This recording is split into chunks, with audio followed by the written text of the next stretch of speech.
morning. Welcome to the second hour of Lovebabz Love Talk. Don't mind my camera, people. I don't know what's happening. Harry and I are trying to figure out why I keep going into a live Andy Warhol moment of Technicolor. But listen, nothing stops me from talking to my dear friend, Dr. Jonathan Berryman. How are you? Good morning. I'm chilling. Oh, it's President's Day. I'm so glad for dead presidents, in a whole lot of ways.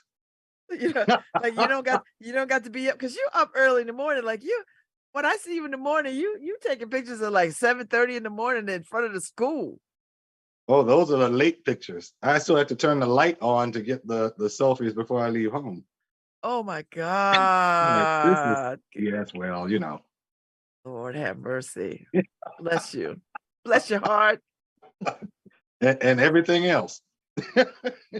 So the New Haven Corral. I did not know this story, Jonathan. We sat on the porch for all summer, did not know this story.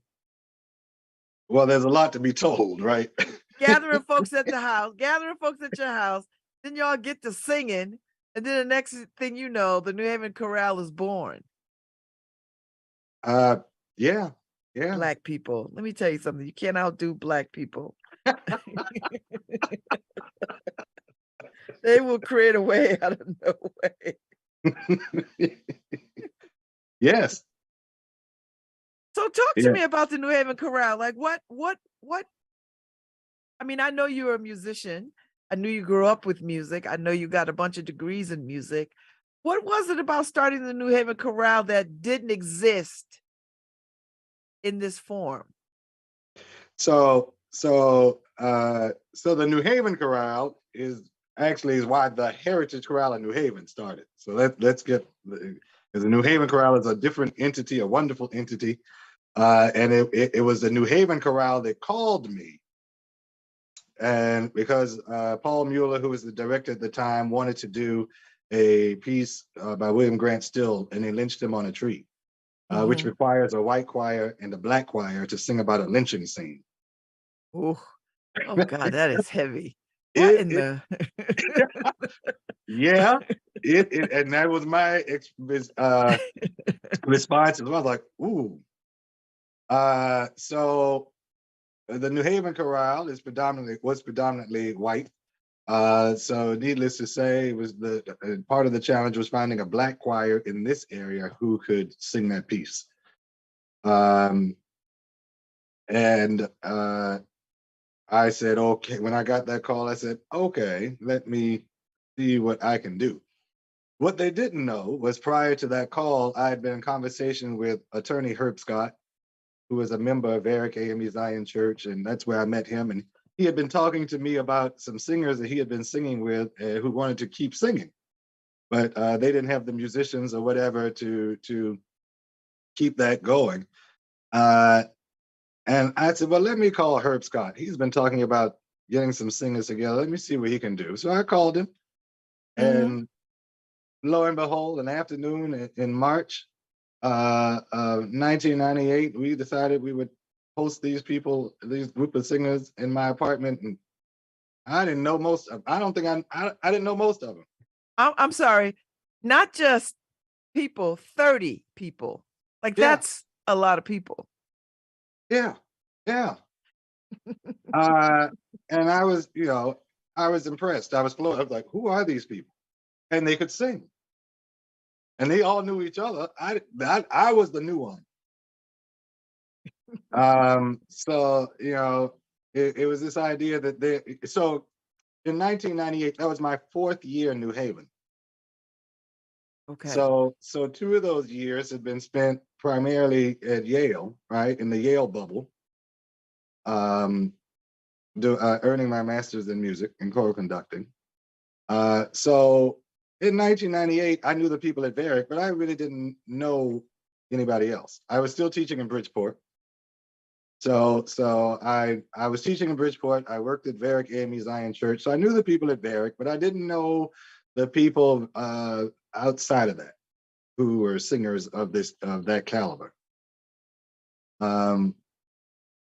So for me, having those 30 people show up in my living room showed me a part of New Haven that I did not know existed. Mm.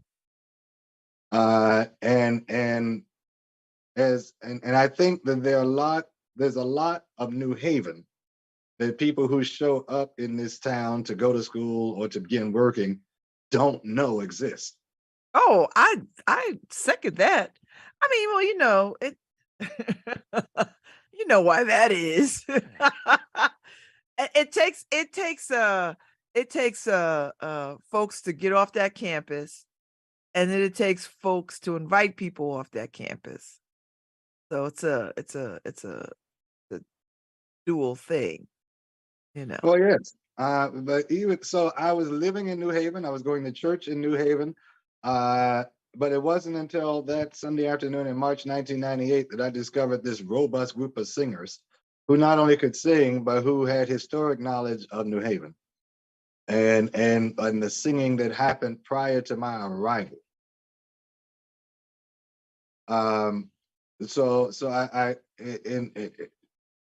in my real world, I'm sure the Heritage Chorale in New Haven is one of the reasons I stayed in New Haven.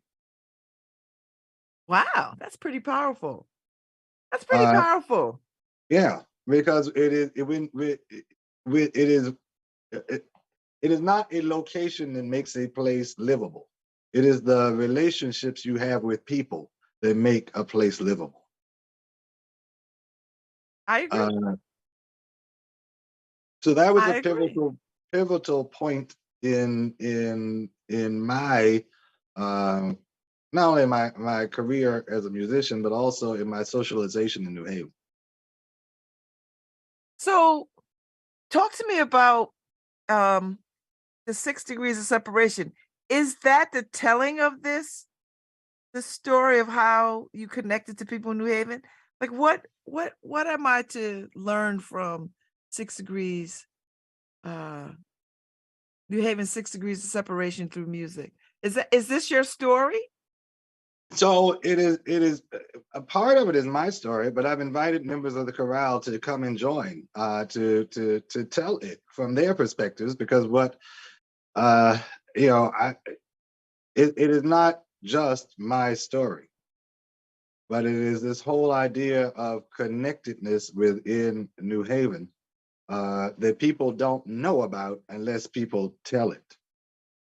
And with the Heritage Chorale, there were choirs that predate the Heritage Chorale, right? There were African American choirs that people sang in, the Salisbury Chorale and Rock Hunters Chorale being the two primary ones. And then the New Ensemble, which was another group that came along that some of the members sang in, and it was members of the New Ensemble and others that showed up in my apartment Okay. that afternoon. But so I thought about the level of connectedness that people have because they sing in the choir. And it really is exploring those relationships, particularly as we look in 2023 at the value of choral singing. People say, well, post COVID, it's been challenging to get choir members to come back. Some churches still have not reinstituted their choirs. Why? Right? Because of COVID? Um, no, I think Okay. part of it is because it is a lot of work. It's a lot of work to find to not only have the people, but to have the trained musicians who can work with them, to find younger people. So even before COVID, the model of how choirs run and function and rehearse needed to change.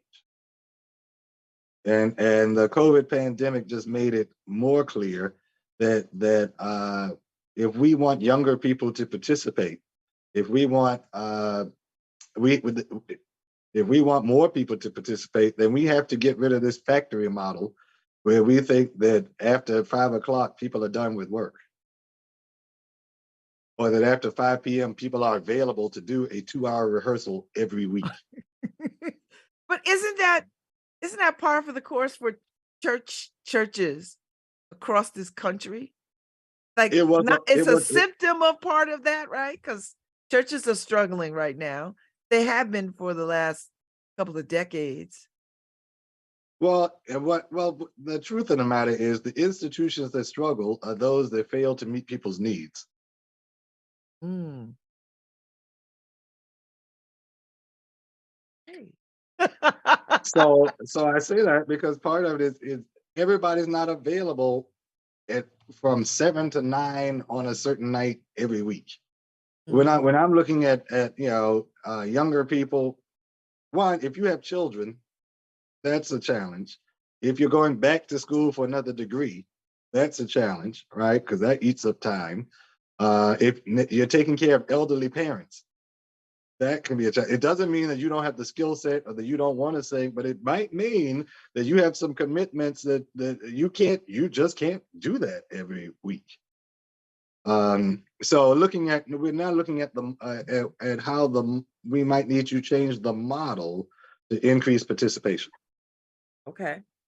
And and and does that make for a good choral? Does that make for a good choir? Does that make for, I mean, do you sacrifice anything when you have to sort of think about maybe a shorter rehearsal time or an infrequent rehearsal time?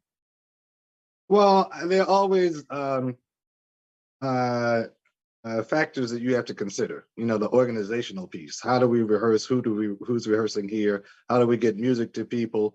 Do we send out part recordings? Whatever the process is, we have to see what that now entails. I was talking to a friend of mine who works at a church in Washington. He said he rehearses with his whole choir only one Thursday night a month, and the rest they do on Sunday mornings. Hmm. He said, "This is all the music we're singing this month. Let's go through it, map it out, think, figure out what we need to do. Da, da, da, da, da. And here's the list for Sunday morning. The Sunday morning. So we whatever the issues were, the problems were, to fix that before you come Sunday morning, and let's put it together." Wow. So for me, what has gone out, what is definitely leaving, is this idea that you come to rehearsal to learn music. That's got to go. The thing now is you come to rehearsal to put the music together. Mm. So you have to come with your part already learned. And there are a lot of professional choirs that do that now. Where they have their singers are all over the country, and when they have a concert to perform, they know what the music is, and they all fly in ahead of time of the event. So they know what the music is. Learn your part. We're gonna come here and put it together and shape it, almost like the prefab housing. Okay. Like, we're gonna make it in the warehouse and then we're gonna ship it to wherever the property is and put and make it work. and put the parts together. Think, and there you go. You think we built it right here. So is the Heritage Chorale a working chorale? Working in what sense? Like, do y'all perform often? So before COVID, yes, and now we just started rehearsing again in January. Coming back and seeing what participation looks like, who's available, what parts we now need to go out and find. Um, and as I said, it is, yeah, they still sing, and fortunately, we create our own schedule. So So where do y'all perform, Jonathan? Like where do you go? Like, how do you tour? Are you showing up at different churches and different spaces? Like, how does one hear the Heritage Choral, the New Haven Heritage Choral? So prior to COVID, we would do at least two concerts a year, right? So we had our own concerts, and then as people wanted us to participate in a variety in various events or whatever, we would do them as asked and as we were available. But at least Mm. two concerts a year. Like in 2019, we sang the Pops concert with the New Haven Symphony. Yes. right? Yes. And then, and obviously in 2020 we had a concert playing, but and even this event at the New Haven Museum was playing, but the pandemic had a different took us on a different route. Um, so yeah, so we've been concertizing since 1998. Go and most of it has been local, but we participated in we sang for Connecticut Day at the National Cathedral in Washington D.C. One year we with Neely Bruce. What was it, the Convergence concert? My God, we watched all around the New Haven Green, going in and out of churches, singing music. And then we did it again at Lincoln Center in New York. We've been to Boston, and now twice actually, to sing And They Lynched Them on a Tree with Coro Allegro. So there have been people who we never would have met had it not been for singing. Mm. Mm. So the 6 degrees of separation is what exactly? So there was a movie about it, right? How we're no more than 6 degrees separated from anyone in the world. Mm-hmm. And as I thought about New Haven, I don't even know if there's 1 degree of separation in New Haven, honestly. I don't think you will ever get to all six. But to me, it really is about um, looking at this true connectedness. You know, how the people sitting in front of you, like we didn't talk about this on the porch, right? This is No. this. It's like, well, what in the world is all? This is it. As you dig deeper into what people are doing, you find out more about these connections and what's really happening. So for me, the Heritage Chorale in coming together to look at this and to talk about this, finding out about the relationships, finding out about how people are connected to history. Mm. Um, and we were talking the other night, even in rehearsal, and I might have known it, but find out two of the members are first cousins. You know, I might have known that at some, but I don't think we really talked about that. How one member's mother and father were brother and sister. It's like, and one of the choir members brought a picture to rehearsal of the Rock Hunters Chorale because his father sang in that. That was one of the choirs that preceded the Heritage Chorale. And pictures Wow. of New Haven, of Dixwell Congregational in the 1960s. And Wow. what the choirs look like. That's why I said you're getting stuff. I'm finding something like, wow. Wow is exactly right. That when you dig deeper and people really begin to talk, there's a level of New Haven that I don't know about. And I know that people, and I've been here since 1994. So this is year number, what, 28, 29 of my being here in New Haven. I'm still learning it. So I know people who've only come in the past few years, have no idea I about. didn't know I did not know the singing, the music history on this gospel side. I knew the jazz stuff. I know the jazz history, but I did not know the choral singing and the choir singing, even though I knew of choirs when I was a kid coming up, because I grew up Pentecostal. So, you can't have a Pentecostal church without a banging choir. I mean, just unheard of. So I knew visiting churches and visiting choirs. I didn't know the depth of the history of choral singing and choirs. Oh yeah, and some of our members will be able to talk about that. You know, every church, every Black church in New Haven had a choir, had usually multiple choirs, right? Where the loft Yes. is full. Yes. Yeah. And there was at least one choir that sang anthems and concert spirituals and the music that they had learned in college and what have you. That's part of the New Haven tradition. And that tradition has actually it has been waning for as long as I've been in New Haven. Um, And what does that mean, waning? I mean, I know what waning means, but describe that. What is that?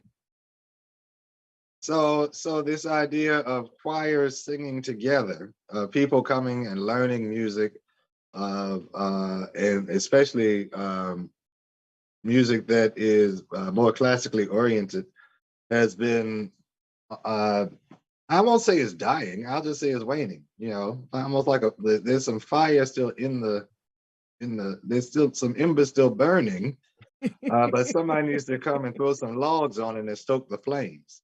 Is that you? It's not me alone. I know that. Because I don't know. I might I stoke don't the know, flame. Jonathan. I might stoke the flame, but somebody else has to cut the wood. I'm not doing everything now. And it's not just the New Haven, the Heritage Chorale either. You know, we're looking at all of the choirs in New Haven, and they're getting older, then older, and older. I said, there's some people who were my age, you know, I'm 50. When I got here 28 years ago, whatever that was, and they're still there in the choir hanging on, and then, you know, and the young people are 60. Which is not, So and I what do needs believe. to happen, Jonathan? How do you what needs to happen to uh to breathe some life into this tradition of singing and connection? Well, I think we have to address the need, and in order to address the need, we have to find out what that is. I'm still discovering that, you know, there's some people who don't even know that they can sing. There's some people, in many cases, it is a case by case basis, right? What do you need to make this work for you? So we have to be willing to specialize, to make things, or should I say, to craft things specifically for people within reason.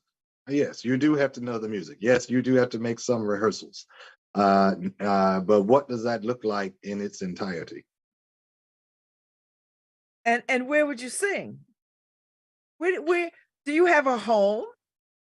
So we rehearse at Bible Gospel Center, and then our concerts as of late have been at Dixwell Congregational, actually, which has been very open, and welcoming to us and our concerts and our music. You know, Dixwell has a long history of great music. Oh, listen, I'm friends with Reverend Streets. I knew him from being the chaplain at Patel, and Well, we were on the board of police commissioners together. He's a lovely, lovely man. yes, he is. I actually met him at the gym. I didn't know who he was or what he did, except he was on this elliptical running beside me. And I knew him from working out. Then when I saw him at Patel Chapel, like, I know you. The gym is a whole nother story about 6 degrees of separation. Yeah, you between the gym and the supermarket, you meet everybody. You will. But choirs are for me, it is a community. And so ultimately we talk about people having voice, and in terms of how they advocate for themselves, about how they know they matter. You know, this whole idea, the social emotional piece of having voice, Mhm. and what it means to be heard, what it means to be in harmony with other people. And the choir actually is a very tangible and literal notion of what it means to have voice. Now, do you feel Um, like does it feel different because we're in the Northeast, we're in Connecticut, than it does, say, in the South? Is there a distinct difference in the commitment to choir and choral singing? no, no. Okay. As far as I can tell, it is generational. That the generational piece is what predominates. All right. So I reckon that there are 2 generations ahead of me, and at least in 3 generations behind me. That as a member of Generation X, that there is we were the last generation that really probably had music at home where we had to take lessons. We had to play an instrument. That was just and it wasn't just my house, it was the people around me. Yes.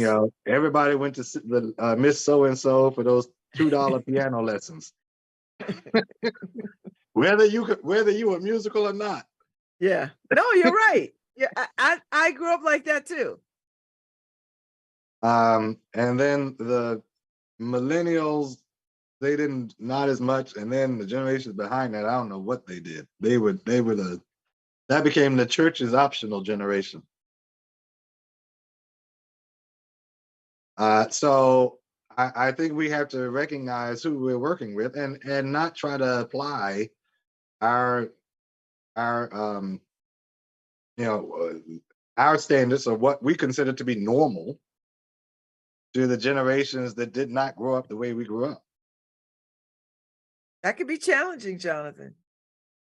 Well, of course it is.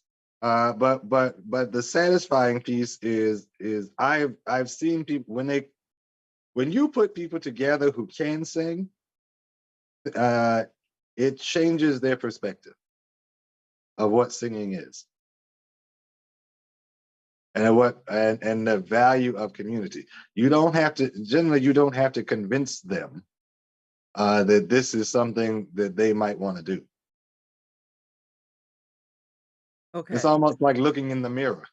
Like, oh, don't we look good? Huh? But the thinking now has to be inviting people who don't know they can sing to come sing. Well, there definitely has to be some vetting, right? So figuring out what that looks like.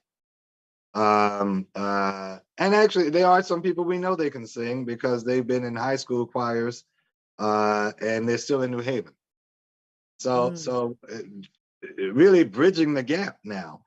These people who've sung at Co-op High School, who've sung at Wilbur Cross, who've sung at Korea, who've sung at HSC, who've come through the All City Honors Choir and the Morse Chorale, and who are still in New Haven, but now they've aged out of the public school system.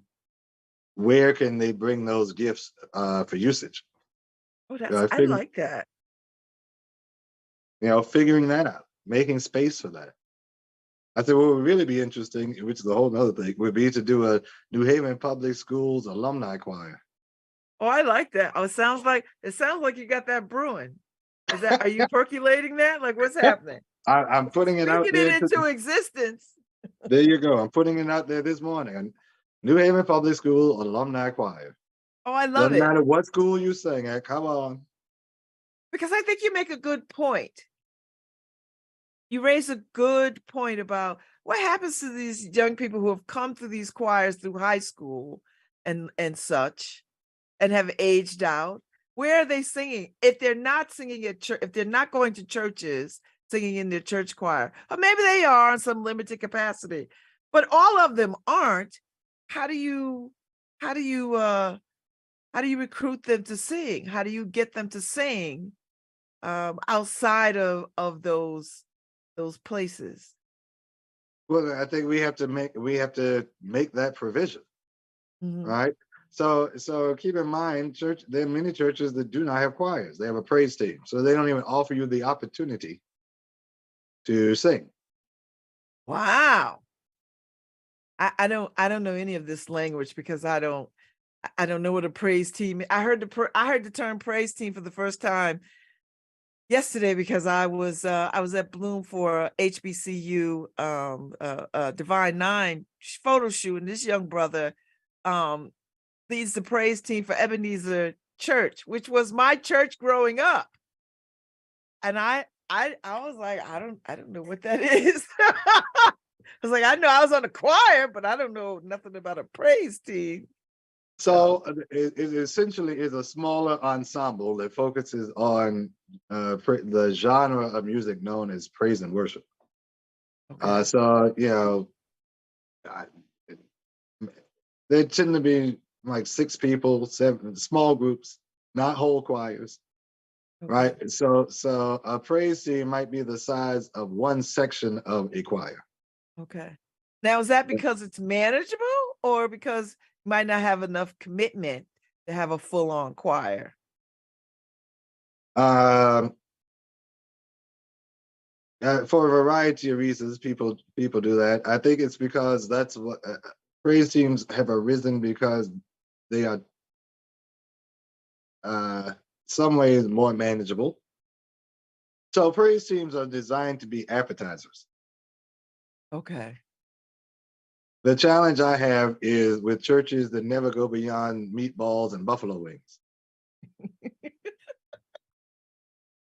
If all you are offering is chips, nuts, and buffalo wings, and we never get any real food out of you, I become concerned about whether you understand what you're supposed to really do. The choir has always been considered the meal. So I'm concerned about these churches that never really cook and serve a meal. Black, y'all. Yes, y'all. We okay. And then you wonder why your numbers are off. Mm. So, depending on what we eat, our numbers, when we go to the doctor, your numbers are off. What you been eating? Oh, well, Doritos, buffalo wings, Now, pigs in a oh, blanket. Where are your, where's the rest of your diet? Yeah, your numbers are off. so your event on March 1st, Wednesday, next Wednesday, I believe. Yes, The New Haven 6 Degrees of Separation Through Music. So that is the Heritage Chorale. it is the Heritage Chorale. So we'll present some history And of y'all what will we've be done. singing and talking, right? Well, we'll do we'll probably some recording, maybe a little bit of singing, not a whole lot now. It's not a concert. Look, we aren't there all day. This is not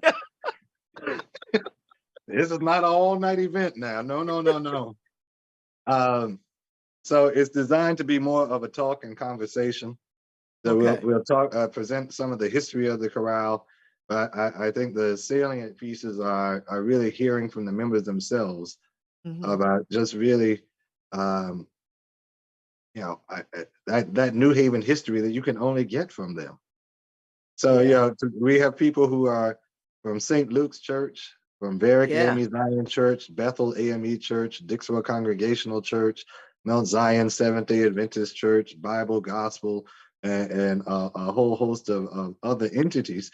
And they all have their history and their connection. So many of us would not have met each other because we're all in our own churches and doing what we do. We're busy within the walls and the congregations of those churches. That the Heritage Chorale, being interdenominational, has allowed us to fellowship and associate with people that we otherwise would have never met. Well, I want people to go. It is Wednesday, March 1st. It's located at the New Haven Museum. And it's over there on Whitney Avenue, right there. You can't miss it. It's a beautiful building. And it's a wonderful space. Yes. So I want people to come and get another take on history of New Haven through music, through a very specific kind of music. So thank you, Jonathan. Thank you. It's always a pleasure to see you. I miss the porch, but when this weather warms up. Listen, 2023. That's right. You know how we do. We get it in. As soon as the weather gets warm, we sit out there. And you know what? We'll have bigger conversations about this because I did not know this piece. And and I was quite interested in it. So thank you for coming on this morning on your day off Well, and yeah, spending it with me and talking about this important music. So absolutely. Thank you for this opportunity. It's always a pleasure. thank you. And thank you for adding so much to the depth and breadth of New Haven. You really do add to Thank you. this. I know you're an educator, but you bring so much to this community. And I just want to thank you right now, right here for uh for all the good things that you bring to us. So thank you, Jonathan. Thank you. I will see you soon. And thank you, New Haven Museum. All right, Harry Droz, I will see you tomorrow and everybody else. Y'all behave out there in these warm streets. Hi, this is Babs Rawls Ivy from New Haven, New Connecticut. Haven feels like Virginia, Jonathan. NHLP I don't know. We might be a little warmer. FM, streaming live at newhavenindependent.org. Yeah.